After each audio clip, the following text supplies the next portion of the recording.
Good morning, Michelle Saxman here, and ready to share with you some Time with Jesus Calling by Sarah Young on May the 12th.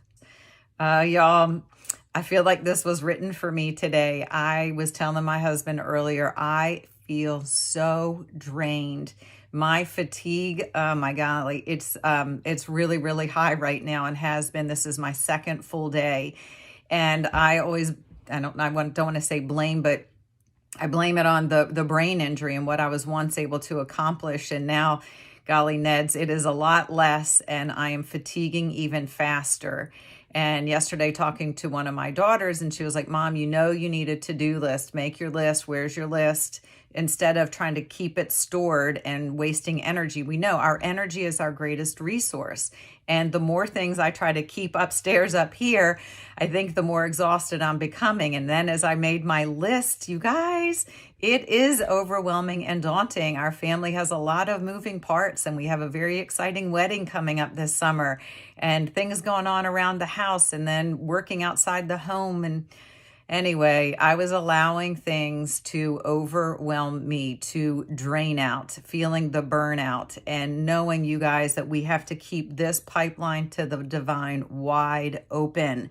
But this reading today is about my love and our ability to love others and loving them, I'll say, with boundaries, because he says these needy people have drained you. So acknowledging, and the way we treat ourselves is the way other people will begin to treat us. And when we treat ourselves with a level of self-respect and self-love, then y'all, that establishes natural boundaries for other people.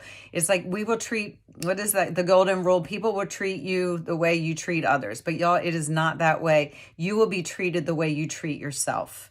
That is the honest to goodness truth. The words we use to ourselves are kind of flow right back out in how we talk to and treat others. So acknowledging that we need to give ourselves this level of grace to come to him, to allow him to restore us. And some of these burdens we're carrying have nothing to do with the burdens of today.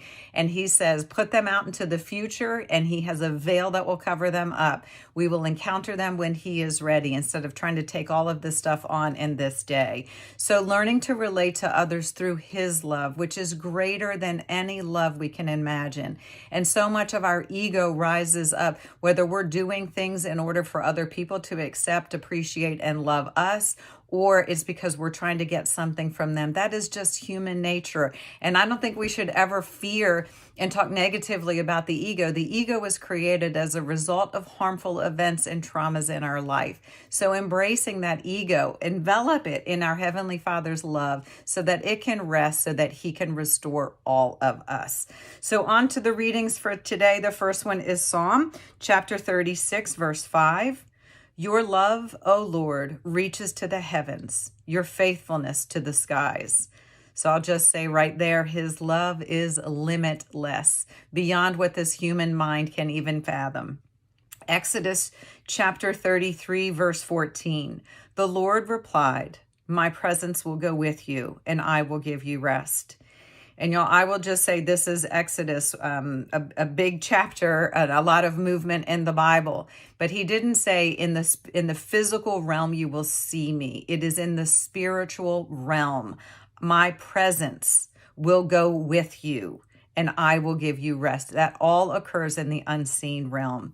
And then Matthew chapter 11, verses 28 and 29, y'all, one of my favorites. Come to me, all you who are weary and burdened, and I will give you rest. Take my yoke upon you and learn from me, for I am gentle and humble in heart, and you will find rest for your souls. And the big takeaway on that one for me is, he didn't say, come to me, all you who are wearied and burdened, and give me your burden, give me your circumstance. He said, take my yoke upon you. Learn from me. So if you will, if two oxen are yoked together, y'all, we have to go at the same pace. That's how we're going to progress. So we need to take his yoke, his perspective, his peace, the fruits of his spirit.